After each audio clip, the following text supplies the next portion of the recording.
Olá, galera. Bom dia, boa tarde, boa noite. Eu me chamo Leonardo Veloso, sou professor de física e estou aqui para resolver uma lista de exercícios para vocês, ok? Essa listinha ela vai envolver conservação da energia mecânica, energia potencial mais energia cinética, vai envolver impulso e quantidade de movimento, teorema do impulso, ok? Então, vamos lá, vamos dar uma olhadinha na lista. Vamos lá. Ok. Questão de número 1. Um automóvel em movimento uniforme anda por uma estrada plana quando começa a descer uma ladeira, na qual o motorista faz com que o carro se mantenha sempre com velocidade escalar constante. Vamos observar o seguinte, ó, velocidade escalar constante. Velocidade constante. Observa aqui, ó, eu já fiz para você um desenho, ok? Aqui tem um carro, ele começa a descer essa ladeira, tá? Vamos olhar aqui quais são as forças que estão atuando nele. Então eu tenho uma força aqui na direção do movimento, que é a decomposição da força-peso nessa direção, que eu vou chamar de direção X, tá? X, então esse vai ser o nosso Px. E esse Px, observa só, quando eu decomponho ele em o peso, quando eu decomponho ele em duas direções, uma nessa direção X, outro na direção Y, logicamente, está vendo aqui o Px, ele está sem esse ângulo. Quem é esse ângulo? É o mesmo ângulo da inclinação.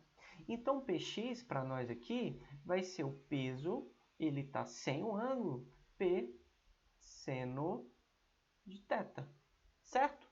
Então, eu tenho uma decomposição do peso na direção do movimento, que eu chamei Px, chamei de Px, e ele é para nós o P seno de θ. Py é a decomposição do peso na direção y, ok? Que é perpendicular ao movimento, à direção do movimento. E o PY, ele está com um ângulo, então o PY, olha só, vou colocar aqui, PY vai ser o peso cosseno de θ, ok? Beleza? Então vamos lá. Eu decompus o peso em dois, beleza. Você concorda comigo que o carro ele está em contato aqui com a superfície? Então nós temos a reação a essa superfície que nós chamamos de força normal. Nesse caso, o carro não se movimenta nessa direção y. Portanto, a decomposição do peso na direção y, Py e a normal são equivalentes. Py, o módulo dela, é equivalente a essa força normal. Beleza. Ok? Então vamos lá. Outra coisa. Você concorda comigo que ele fala que o carro desce com velocidade constante? Constante. Ok, se essa velocidade ela é constante, significa que não tem variação dela, portanto, a aceleração ela vai ser nula, não temos aceleração. Uma vez que a aceleração é a variação da velocidade por intervalo de tempo. Beleza. Se a aceleração é nula, então quando eu pego aqui a segunda lei de Newton, força resultante é igual massa vezes a aceleração, se essa aceleração é zero, isso significa dizer que a força resultante vai dar zero, ou seja, a força resultante é nula. Se eu não tenho força resultante aqui, significa que o meu carro, o meu corpo, ele não tem força resultante, então ele está em equilíbrio. Eu chamo esse equilíbrio aqui de equilíbrio cinético ou dinâmico.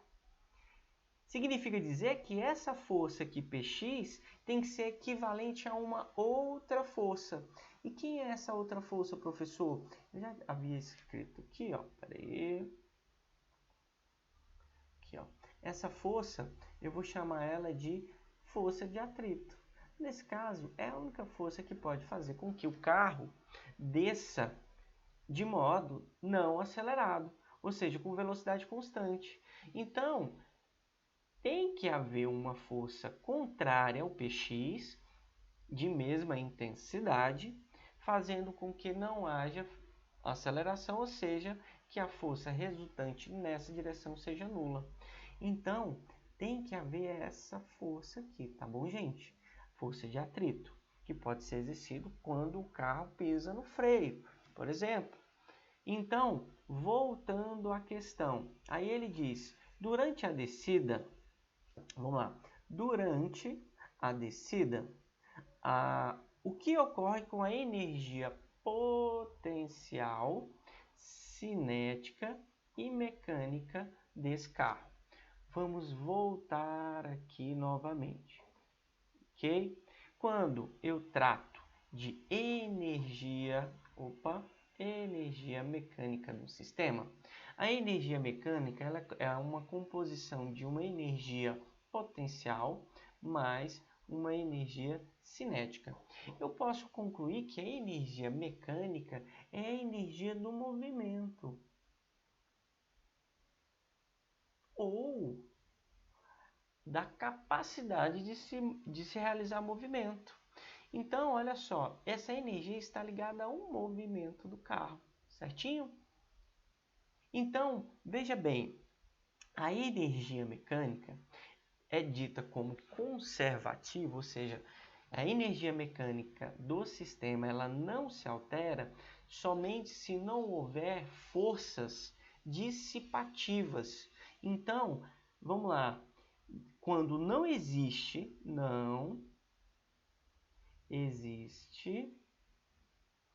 forças dissipativas.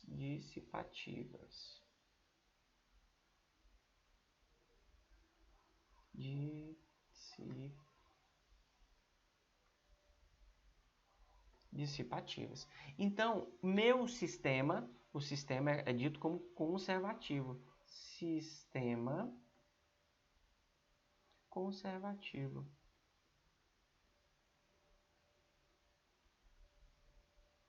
Beleza. Então, olha só, galera. Analise bem. Esse sistema aqui, ele é conservativo? Aí vamos olhar aqui para as forças que atuam nele. O peso é uma força conservativa, mas quando eu olho para cá, essa força contrária ao Px, a força de atrito é uma força dissipativa. Provavelmente nós vamos transformar parte da energia mecânica em calor. Ou seja, nós vamos tirar a energia guardada desse movimento e vamos perder essa energia no sistema. Ou seja, transformar, quando eu digo perder nesse sistema fechado, nós vamos transformar em calor energia térmica. Então, nesse caso, o meu sistema não se conserva. Por causa de quê? Por causa dessa força aqui, ó. Então, nós não temos um sistema conservativo. Certinho? Então, vamos analisar os itens. Vamos lá. Item, questão, letra A. A energia mecânica mantém-se constante. Gente, nós já vimos que pelo fato da existência da força de atrito, o meu sistema não se conserva, ou seja, então a minha energia mecânica, nós vamos perder parte dessa energia mecânica para outro tipo de energia. Pode ser energia térmica, pode ser energia sonora, mas a minha energia mecânica não se conserva. Beleza. Segundo item, a energia cinética aumenta. Vamos lá, energia cinética. O que é energia cinética, professor? Então, a energia cinética ela é o produto da massa pela velocidade ao quadrado dividido por 2. Observe que se a velocidade ela é constante, então isso significa dizer que a massa não muda. Massa é o mesmo corpo. a velocidade não muda, então eu posso dizer que a minha energia cinética nesse sistema, ela também é constante. Enquanto ele desce a ladeira, a energia cinética é constante. Então ele está dizendo aqui que a energia cinética aumenta. Já está errado.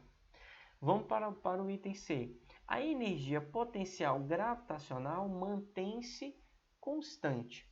Voltando aqui para o quadro. Vamos lá. Energia potencial gravitacional é o produto da massa pela aceleração da gravidade vezes a altura. Gente, observe só que quando o tempo passa, cada instante que passa, o meu carro desce um pouco mais essa ladeira. Ou seja, a altura desse carro, ou seja, a posição do carro em relação ao solo, está cada vez menor. Então, vamos lá, galerinha, se a minha altura está diminuindo a cada instante, então a minha energia potencial está diminuindo. Então, veja bem, nós já vimos que a energia cinética se mantém constante. A energia potencial gravitacional diminui. Então, observe só, o meu sistema não conserva. E para onde que vai essa energia? Provavelmente é o calor gerado aqui no contato, no atrito do pneu com a superfície ou com o disco e a roda. Então, nesse caso, nós vimos aqui que a energia potencial gravitacional não se mantém constante. Beleza. Vamos para o item D. A energia mecânica diminui. Certo. Certo. Pois a energia cinética se mantém constante, mas a energia potencial gravitacional diminui. Certinho. Certinho. Item correto. Vamos ver o último aqui. A energia cinética mantém-se constante. Não, nós já... é verdade. A energia cinética mantém-se constante. Já que não há trabalho realizado sobre o carro. Há sim trabalho realizado sobre o carro, tá? Cada força dessa, se há movimento em relação na direção dessa força, há trabalho sim, tá? Então essa informação aqui está errada. Então o nosso item, a questão correta seria a letra D, beleza? Ok. Então nós temos aqui, ó, só para enfatizar, nós temos, por exemplo, trabalho da força de atrito, temos trabalho da força Px, né, a decomposição do peso na direção x, enfim, essas duas forças realizam trabalho. Agora, o que ele poderia dizer que não se realiza, que a força resultante não realiza trabalho. Sim, não tem força resultante, então, nesse caso, a força resultante não realiza, mas as forças Px, que é essa daqui, essa aqui, e a força de atrito, essas duas realizam trabalho. Ok? Beleza? Vamos lá? Então, vamos para a segunda questão. Segunda questão diz o seguinte: os gatos conseguem sair ilesos de muitas quedas. Suponha que a maior velocidade que ele possa atingir sem se machucar seja de 29 km por hora. Então, desprezando-se a resistência do ar e considerando a aceleração da gravidade igual a 10 metros por segundo ao quadrado, a altura máxima de queda para que esse gato, partindo do repouso, nada sofra é aproximadamente... Vamos lá, vamos anotar os dados. Ele quer saber a altura para que esse gato não sofra nenhum problema, certo? Eu vou apagar aqui. Apagando aqui. Vamos lá. Então, imagine o seguinte. Vamos pegar aqui.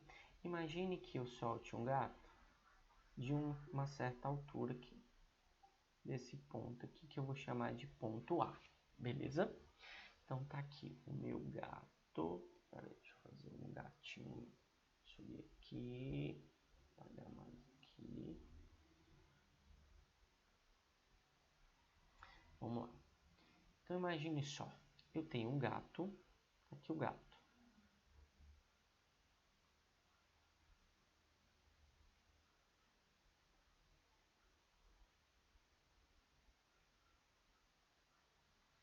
Aqui o meu gatinho. Certo? Tá aqui o meu gatinho. Eu solte o gato dessa posição A. Observe só. Então, esse gato, ele está a uma certa altura. A uma certa altura. Vamos lá. Ele está a uma certa altura aqui. Que eu vou chamar essa altura de H. H é a altura que eu solto o gato. Beleza.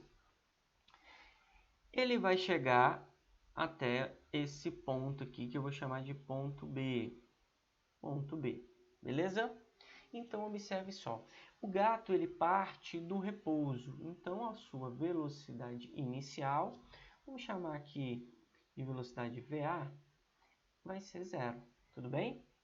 E ele tem que chegar aqui, nesse ponto B, com uma velocidade VB de 29 km por hora. Ok, beleza. Então o gato, ó, vai cair aqui no chão. Beleza. Você concorda comigo que nesse ponto A, o meu gato, ele tem uma energia mecânica, que eu vou chamar de energia mecânica em A. Nesse ponto B, o gato, ele tem uma energia mecânica, que eu vou chamar de energia mecânica no ponto B. Nesse caso aqui, nessa situação, eu não tenho forças dissipativas. Então, a minha energia mecânica se conserva. Isso quer dizer que a energia mecânica em A é igual à energia mecânica em B. Isso quer dizer o que, professor? Isso quer dizer o seguinte, vamos lá. A energia mecânica em A é igual a energia potencial em A mais energia cinética em A. Ok. Você concorda comigo que nesse caso, como ele não tem velocidade, ou seja, a velocidade é 0, então a energia cinética é 0 nesse ponto A. Então, minha energia mecânica vai ser somente a energia potencial, uma vez que ele está num ponto mais alto. A partir do momento que ele começa a descer, ele vai adquirindo movimento. Mas, quando ele chega aqui nesse ponto, aqui no solo, você concorda comigo que a altura dele, aqui nesse ponto, a altura em B é 0? Se a altura aqui nesse ponto é 0, então a energia potencial gravitacional vai ser 0. Relembrando aqui, ó, então a energia mecânica em B vai ser a energia potencial em B mais a energia cinética em B. Observe que se ele não tem altura, então a energia potencial em B vai ser 0.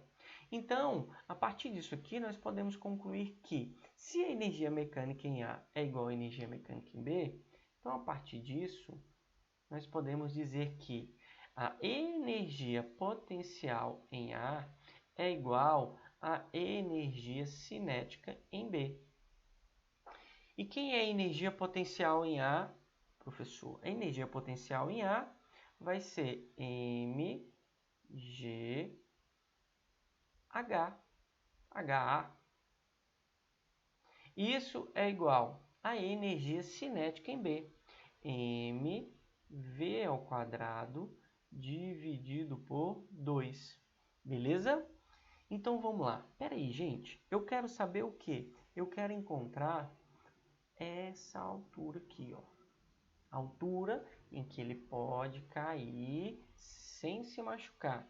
Então vamos lá, eu vou isolar a altura, mas antes disso, observe só. Eu tenho massa dos dois lados. Eu posso cortar essa massa com essa massa?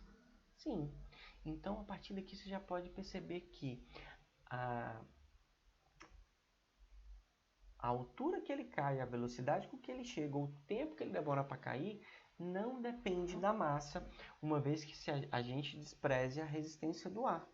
ou despreza essas forças dissipativas.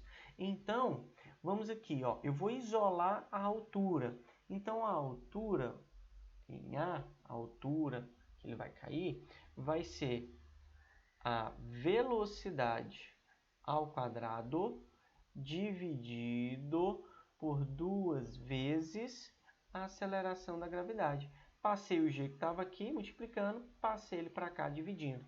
Beleza? Então, vamos lá. Continuando aqui o nosso raciocínio. Primeira coisa, a velocidade aqui está dando em metro por segundo, ou quilômetro por hora. A aceleração da gravidade, ele disse que a aceleração da gravidade é 10 metros por segundo ao quadrado. Então, vou passar tudo para o Sistema Internacional de Medidas. Então, vamos lá. O que eu preciso fazer aqui, professor?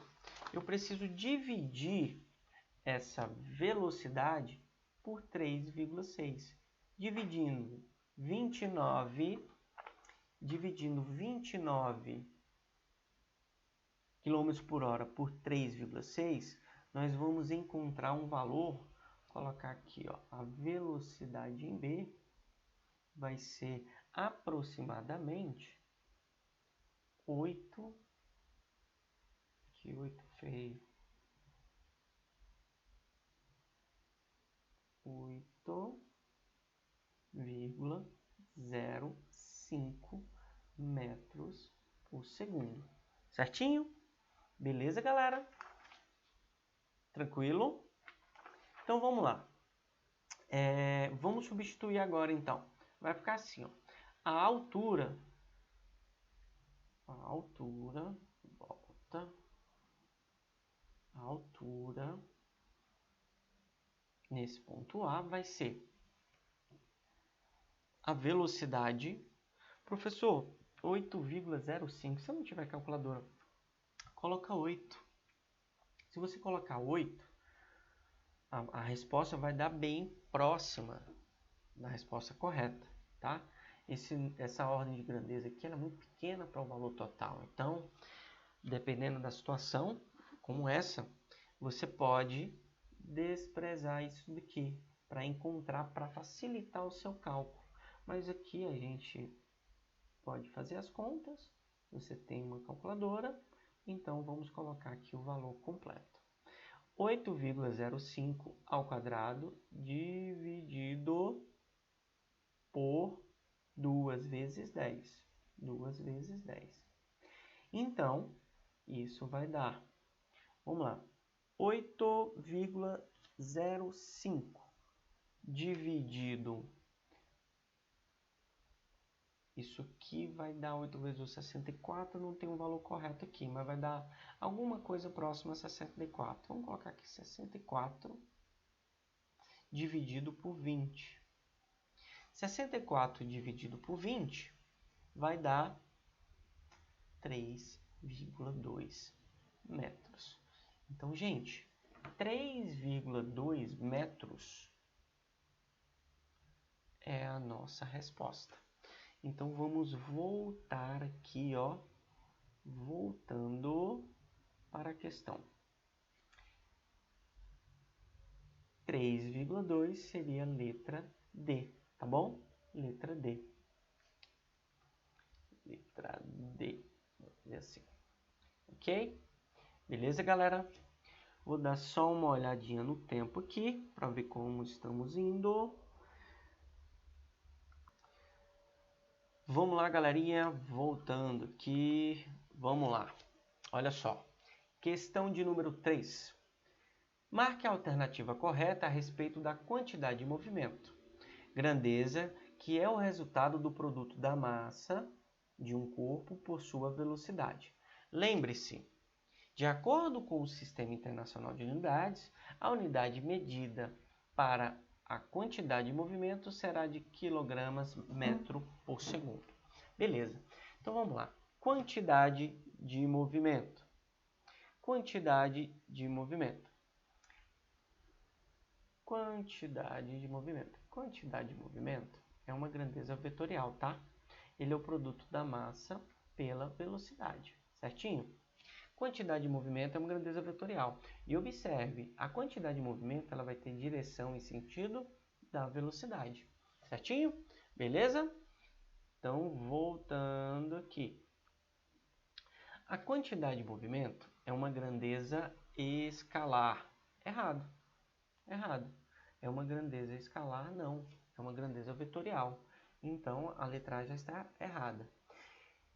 Letra B. As forças internas são capazes de gerar variação de quantidade de movimento de um sistema.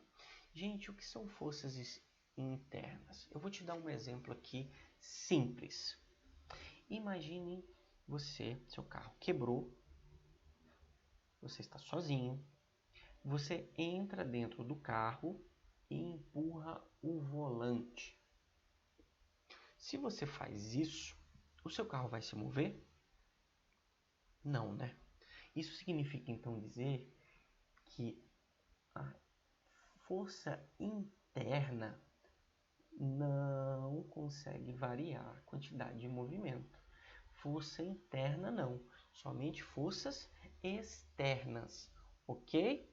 Tranquilo? Letra C. Em hipótese alguma, forças internas gerarão variação de quantidade de movimento. Correto. Letra C, o que eu acabei de dizer. Em hipótese alguma, sim, não há. Forças internas nunca geram variação da quantidade de movimento. A quantidade de movimento também pode ser chamada de momento angular. Peraí, gente. Momento angular? Não. Momento linear. Ou momento de inércia. Momento angular é outra coisa. E letra E, a quantidade de movimento é uma grandeza vetorial, cuja direção e sentido são iguais ao vetor velocidade. Correto também. Mas, professor, esse item tem 2 itens corretos? Sim. Eu não sei se na hora de passar para cá eu tirei algum dado, mas do jeito que estão aqui, todos os itens C e E são corretos. Vamos marcar assim, ó. Vamos marcar como se fosse certo e errado. Esse é errado, esse também é errado, C certo, E errado, D errado e E certo. Certo. Beleza? Tranquilo, gente? Vamos aí para a questão de número 4.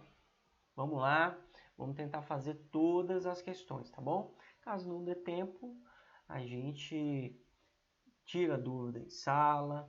Eu fiz essa lista também numa monitoria aí, então me procure em sala que a gente vai sanando essas dúvidas. Então vamos lá, item número 4.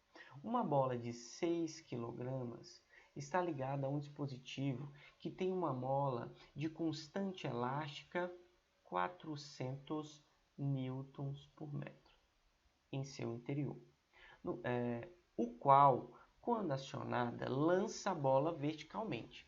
Nesse momento, a bola é lançada e adquire velocidade de 25 metros por segundo, enquanto a mola no seu interior do dispositivo sofre uma elongação de 5 metros. Sabendo isso, calcule a altura máxima atingida pela bola. Então, só esse item aqui, ele não pede para calcular a altura máxima, tá? Ele pede para calcular a altura atingida nessa situação. Então vamos aqui, vamos calcular a altura atingida nessa situação. Eu tentei fazer um desenho aqui, vamos dar uma olhada. Olha só, nesse momento, nessa situação que eu chamei de situação A, aqui eu tenho uma bola, vou tentar pintar ela aqui, ó. Aqui é a minha bola. E nesse momento, a minha bola, ela está comprimindo a bola, ok? Isso gera aqui uma energia potencial. Mas, observe, nesse instante, a minha bola não tem velocidade. A velocidade A é nula, mas ela tem uma energia potencial. Então, portanto, nessa situação, a energia mecânica em A, vai ser somente a minha energia potencial, e nesse caso, energia potencial elástica, ok? Energia potencial elástica em A. Beleza. Na segunda situação, a minha mola se estende aqui 5 metros e atinge uma velocidade de 25 metros por segundo. Observe só que nesse caso, meu corpo, o meu sistema ele possui uma energia mecânica. Eu vou chamar de energia mecânica em B.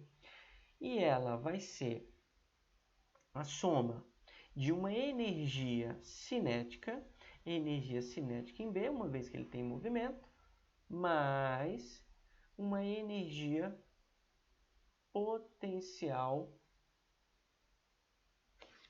elástica.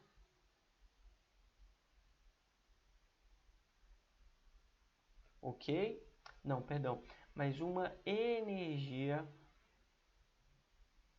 potencial gravitacional. Nesse caso aqui, galera, vamos dar uma olhada. A energia mecânica vai ser a energia cinética, mas a energia potencial gravitacional, uma vez que ele adquire altura. E vamos imaginar que essa mola, nesse exercício, ele esteja em uma situação de equilíbrio, na qual ela não puxe nem empurre. Então, nesse caso, a minha mola não vai aplicar no meu sistema uma força, portanto, não vai haver energia potencial exercido pela mola. Então, como não existem forças dissipativas, a energia mecânica em A é igual à energia mecânica em B. Portanto, eu tenho que a energia potencial elástica em A é igual à energia cinética em B mais energia potencial gravitacional em B. Então, nós vamos ter o seguinte. Espera aí, ele quer saber o que, professor? Já nem me lembro mais. Vamos voltar aqui. Ele quer saber a altura que a bola atinge. A altura que a bola atinge. Então, vamos fazer aqui, ó. A altura que a bola atinge, vamos abrir as equações. Então, vou ter que energia potencial elástica, ou seja, Kx ao quadrado sobre 2 é igual à energia cinética, que é mv ao quadrado sobre 2, mais energia potencial gravitacional, que é, copiei de volta, energia potencial gravitacional, que é mgh. Certinho? Beleza? Então vamos lá. Vamos substituir aqui, ó. Você concorda comigo que a constante elástica da mola, se eu não me engano, ele falou 400 newtons por metro. A constante elástica, 400 newton por metro. Beleza? A aceleração da gravidade, 10 metros por segundo ao quadrado. O que mais? A velocidade, já coloquei aqui, 25 metros por segundo. Então, vamos achar a altura. E o deformação da mola, 5 metros. Vamos somente substituir aqui. Então, vai ficar 400 vezes 5 ao quadrado dividido por 2. Isso tem que ser igual a 6, que é a massa do corpo. 6, né?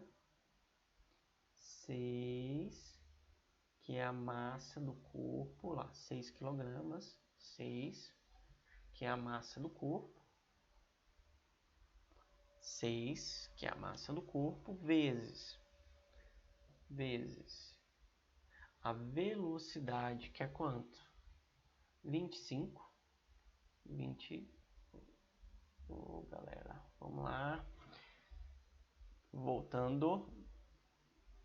Eu acho que tem vida própria aqui, né? Vamos lá.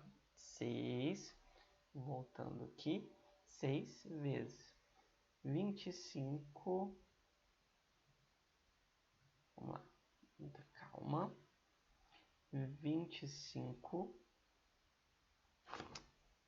Já sei que tem um fio aqui encostando.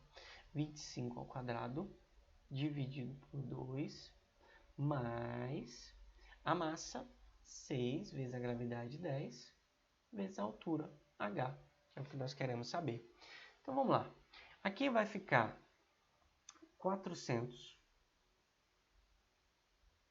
vezes 25 dividido por 2, que é igual a 6 vezes 625, certo? 5 vezes 25 vezes 5. 25 ao quadrado dá 625, dividido por 2, mais 60H. Então, ó, vou fazer o seguinte, vou subtrair. Aqui vai ficar 400 vezes 25. Vamos fazer essa conta? 400 vezes 25. 400 vezes 25 dá 10.000, dividido por 2, 5.000. 5.000. Eu vou passar isso aqui para lá. E quanto que dá isso aqui, professor? 6 vezes 625 dividido por 2. Isso vai dar 1.875. E isso tem que ser igual a 60H. Ou seja, 5.000 menos 1.865 vai ficar assim, ó. 3.125. Vou fazer aqui menor, para caber aqui, ficar mais confortável para você. Então vai ficar aqui, ó.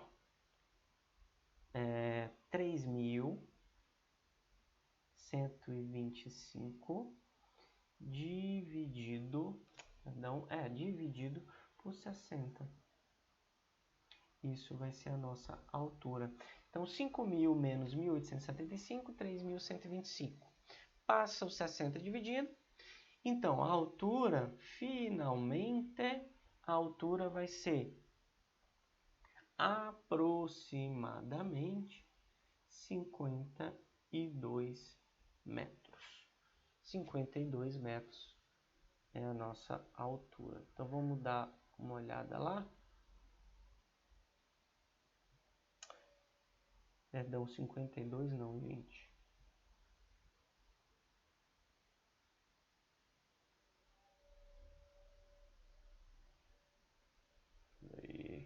É 52, é isso mesmo. 52, aqui ó, resposta 52. 52, letra C. Beleza, galera? Tranquilo? Vamos lá, vamos fazer mais uma? Item de número 5, vamos lá. Um brinquedo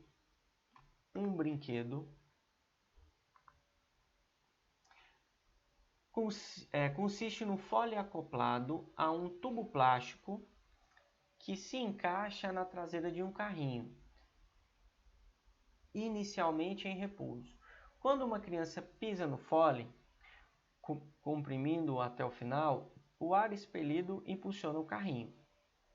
Considere que a massa do carrinho seja 300 gramas e o tempo necessário para que a criança comprima completamente o fole seja 0,2 segundos e que, ao final desse intervalo de tempo, o carrinho adquire uma velocidade de 8 metros por segundo, admitindo o desprezo de todas essas forças de desenvolvimento do carrinho, o módulo da força média aplicada pelo ar expelido pelo tubo sobre o carrinho nesse intervalo de tempo é... Então vamos lá, gente. Aqui nós vamos precisar entender o seguinte, ele quer saber a força média, certo? Vamos colocar os dados aqui. Eu vou precisar apagar aqui essas coisas para não nos atrapalhar. Vamos apagar aqui, vamos apagar, apagando tudo. Então vamos lá, pegando aqui os dados, vamos lá. Eu tenho que a massa do carrinho, massa é igual a 300 gramas, beleza? Massa do carrinho é 300 gramas. Que o tempo que ele aperta, o intervalo de tempo é de 0,2 segundos, beleza? E que ao final desse intervalo, a velocidade final é de 8 metros por segundo, beleza? Então, ele quer saber a força média que é aplicada. Impulso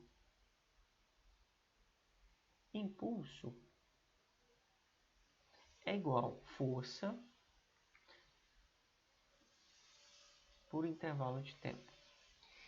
Então, eu não tenho impulso, eu quero saber a força.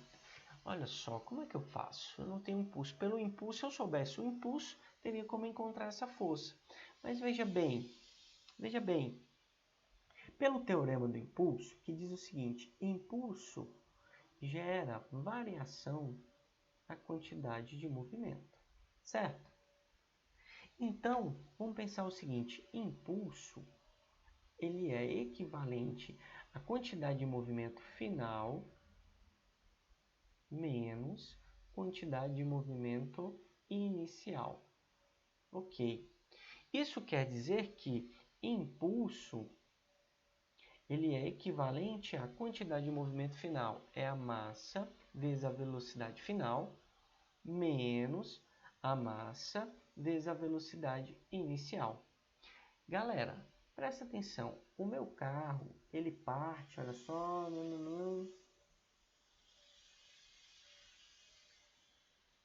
Ele parte do repouso, né? Ele parte do repouso. A velocidade inicial é zero. Está aqui no desenho.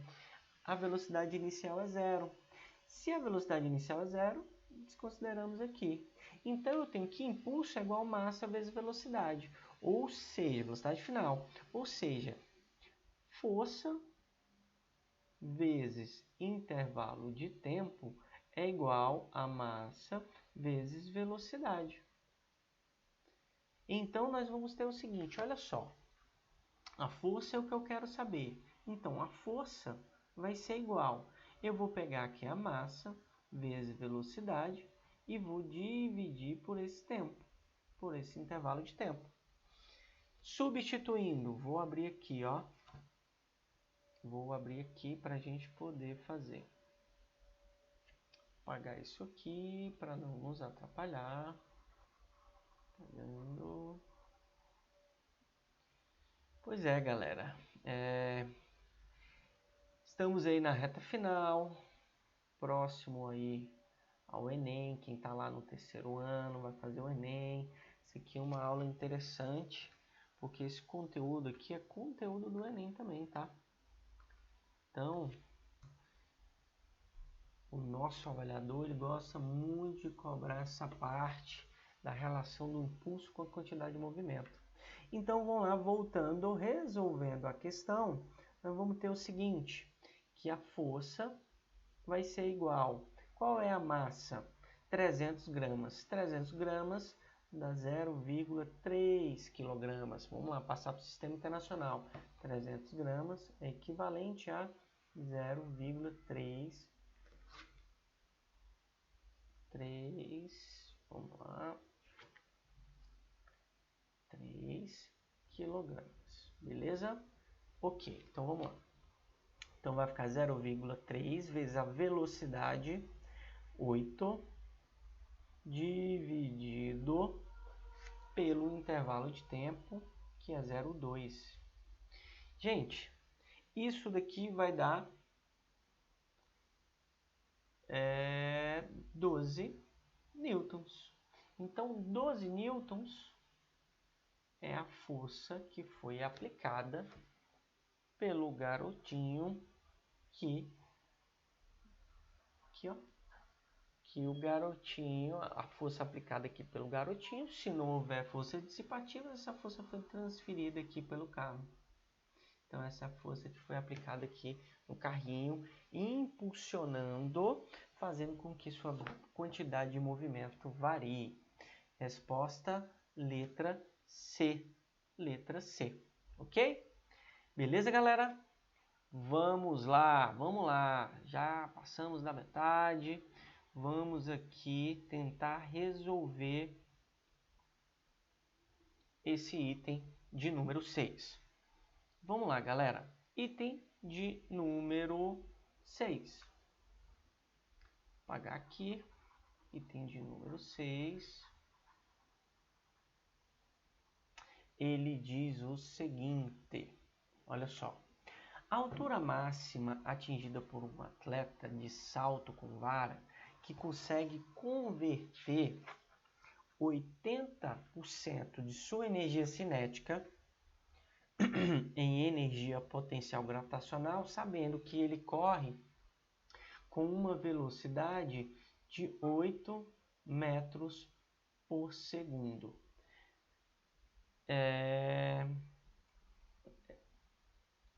Antes de fixar a vara no chão. Considere a aceleração da gravidade 10 metros por segundo ao quadrado. Gente, ele vai correr e ele vai colocar a vara num ponto, essa vara vai envergar e ali nós temos uma energia potencial elástica. E aí, vou transformar essa energia potencial elástica junto com a energia cinética dele em energia potencial gravitacional. E aí, esse colega, esse atleta, ele vai atingir essa altura máxima. Então, vamos lá. Você concorda comigo que, nesse caso, a energia potencial, se não houvesse, se a energia se conservasse, ele iria transferir totalmente essa energia cinética para a energia potencial. Mas nesse caso, ele vai transferir somente 80%. 80%, professor, é igual a 0,8. 80 dividido por 100. Então, ele vai pegar 0,8 dessa energia cinética e vai transmitir, converter para a energia potencial. Ele já deu aqui a forma de resolver, sem precisar, nesse intervalo, transformar para elástico. Então, é mais simples. Então, ele vai pegar 80% dessa energia cinética e transformar em potencial. Então, vamos lá. 0,8 vezes energia cinética, que é mv ao quadrado sobre 2. Isso vai ser igual à energia potencial gravitacional, mgh. Vamos aqui, ó, cortar massa com massa. Eu quero saber a altura, né? Vamos aqui substituir, vai ficar 0,8 vezes a velocidade ao quadrado, então vai ficar 8 ao quadrado, dividido por 2, isso vai ser igual a 10 vezes h. Vou passar esse 10 para cá, ó, vou até apagar para agilizar aqui, não está tendo tanto espaço. Vou passar para aqui, 10 vezes 2 vai dar 20, certo? Então, a minha altura vai ser 0,8 vezes 64 dividido por 20. 0,8 vezes 64 dividido por 20, isso vai dar 2,56 metros. 2,56, resposta letra B, ok? Resposta letra B. Isso aí, galera. Continue firme, segure aí, que nós estamos já indo para a reta final. Faltam mais 3 questões. Vamos lá. Eu vou apagar aqui. Apagando. Apagando.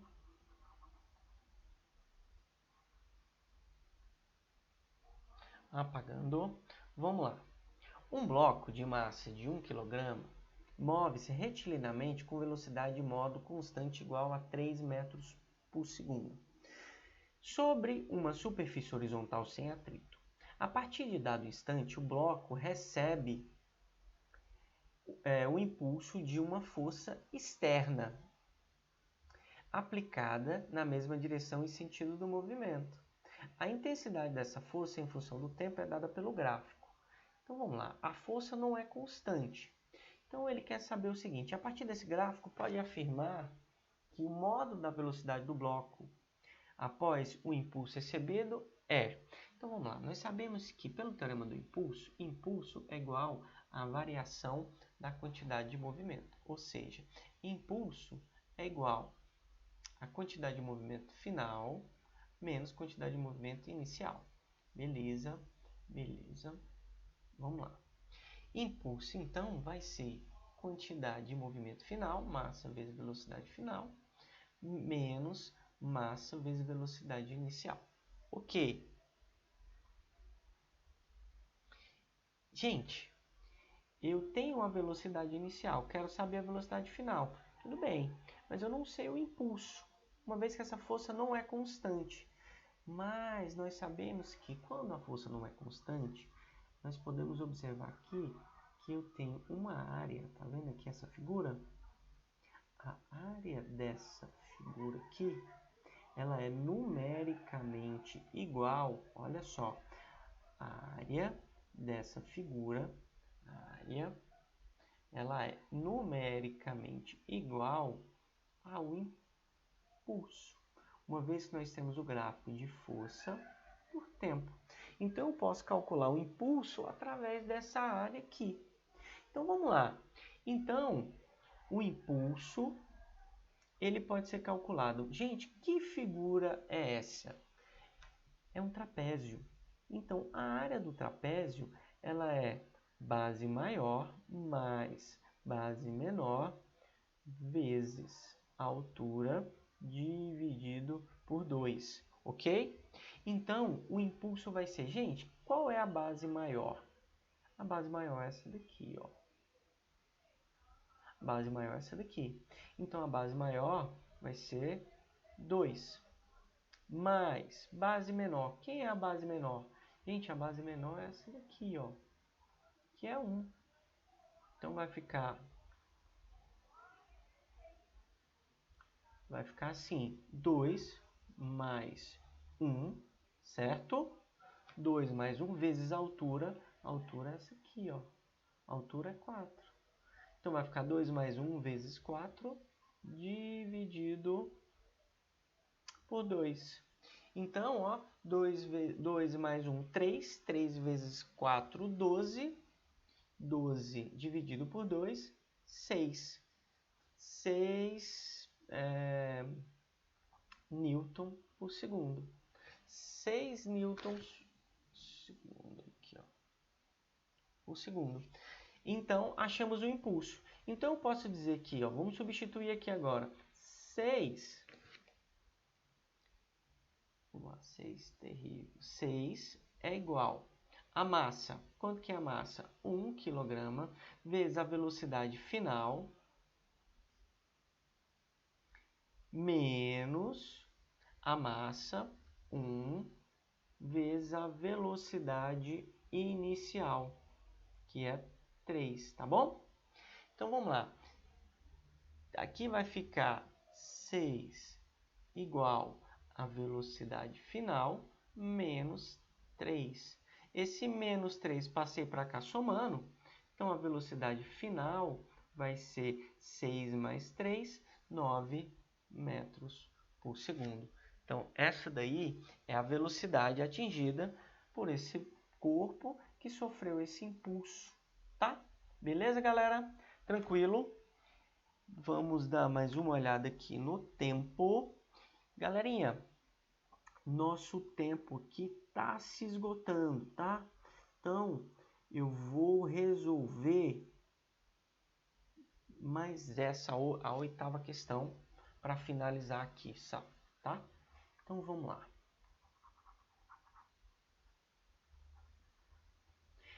Questão de número 8, certinho? Ele diz o seguinte: a respeito da quantidade de movimento e energia cinética de um corpo de massa constante, assinale a opção correta. No movimento circular, a quantidade de movimento somente circular e uniforme, somente a quantidade de movimento é constante. Gente, vamos entender o movimento circular. Imagine só que eu tenha um corpo, vou pegar aqui uma bolinha, certo? E essa bolinha, vamos pegar ela aqui.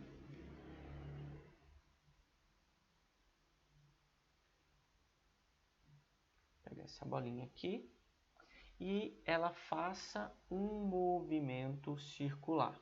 Então vamos lá. Vou pegar aqui essa bolinha, partindo aqui do centro.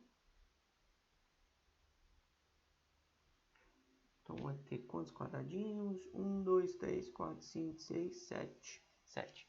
Essa bolinha parta daqui e ela faça esse movimento circular aqui. Ok. Então vou fazer mais um, vou pegar aqui mais um. Partindo daqui.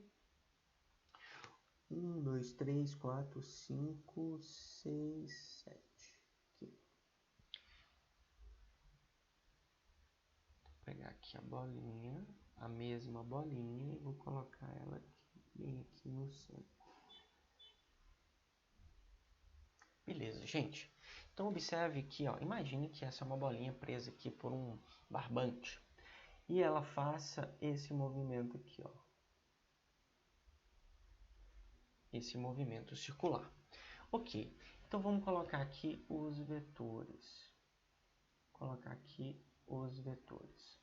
Então vou fazer aqui em azul. Vamos lá. A velocidade desse corpo, vamos botar aqui esse ponto A. Nesse ponto A. A velocidade aqui, ó, ela é tangente à trajetória. Essa vai ser a velocidade nesse ponto A. Quando a bola está nesse ponto B, a velocidade aponta para baixo, tá? Beleza? Ela é vertical, de cima para baixo. Aqui ela é horizontal, da esquerda para a direita. Essa é a velocidade. Então, nós vimos que a quantidade de movimento é uma grandeza vetorial. Ela é uma grandeza vetorial e ela tem a direção e o sentido da velocidade. Portanto, vamos supor que esse vetor aqui, vamos pegar aqui uma outra cor, vermelho. Esse vetor aqui, ó, seja a minha quantidade de movimento nessa situação A. E aqui, seja a minha quantidade de movimento nessa situação B. Beleza, ok? Então, a quantidade de movimento tem mesma direção e sentido da velocidade. Ok, beleza. E o impulso, professor? Olha só, aqui nós vamos ver bastante coisa. O impulso é uma grandeza vetorial também. Ele é o produto da força pelo intervalo de tempo. E observe que tanto o impulso quanto a quantidade de movimento, ele tem a mesma direção e sentido da velocidade, e o impulso tem a mesma direção e sentido da força. Então vamos lá. Nesse caso, a força que age nesse meu corpo, variando a direção e o sentido da minha velocidade, certo? Porque ele diz que é um movimento circular uniforme. Então, significa que em módulo, a velocidade nesse ponto B é equivalente à velocidade no ponto A. Isso quer dizer que, em módulo, a velocidade não varia, mas ela varia em direção e sentido. E o que faz? Qual é a força que faz com que a velocidade mude sua direção e o sentido? Vou colocar aqui de verde. Essa força, ela aponta para o centro e ela é chamada de força centrípeta. Centrípeta. Tudo vetorial, tá, gente? Essa é a força centrípeta. E ela aponta sempre pro centro da trajetória. Beleza? Então, observa bem. Se o impulso tem mesma direção e sentido que a força centrípeta aponta para o centro. Então, vou fazer aqui de amarelo. A força, o impulso, ele vai ser para o centro. O impulso vai ser para o centro. Certinho? Beleza? Então, observe só. Agora vamos analisar a questão. Ele diz, no movimento circular uniforme, somente a quantidade de movimento é constante. Espera aí, gente. A quantidade de movimento é constante? Não. Uma vez que a velocidade muda em direção e sentido, portanto, então a quantidade de movimento também muda. Item A não pode ser. Letra B. Toda vez que a energia cinética de um móvel for constante, sua quantidade de movimento também será. Então vamos lá. Gente, energia cinética. Energia cinética, nós vimos, ela é mv ao quadrado sobre 2.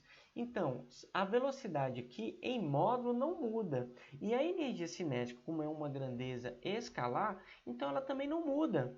Mas observe só, nós já vimos que a quantidade de movimento muda, porque ela é uma grandeza vetorial. Se a velocidade muda, ela muda também.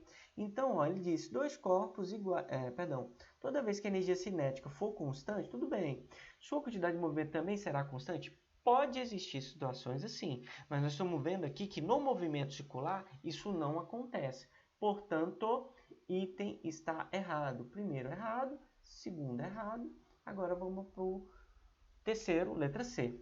Dois corpos iguais que se cruzam a 80 km por hora cada um têm a mesma quantidade de movimento e energia cinética. Espera aí, gente.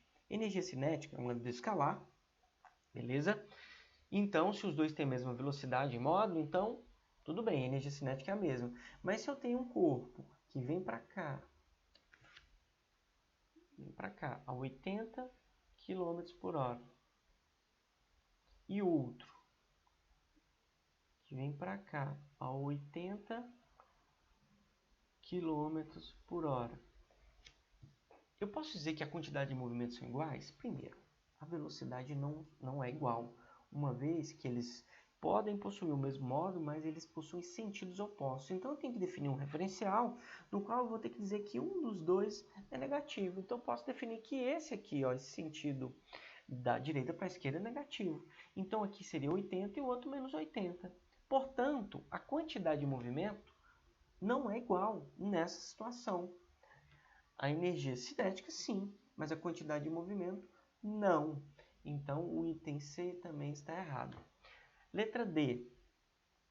No movimento circular e uniforme, a quantidade de movimento e a energia cinética são ambas constantes. Nós já vimos que não. Errado. Letra E. A quantidade de movimento de um móvel de massa constante somente será constante, não nula, para movimentos retilíneos e uniformes. Gente, em linha reta, sim. Nesse caso, o que está mudando é o módulo da velocidade, é a direção e sentido da velocidade. Em linha reta, nós não temos essa variação.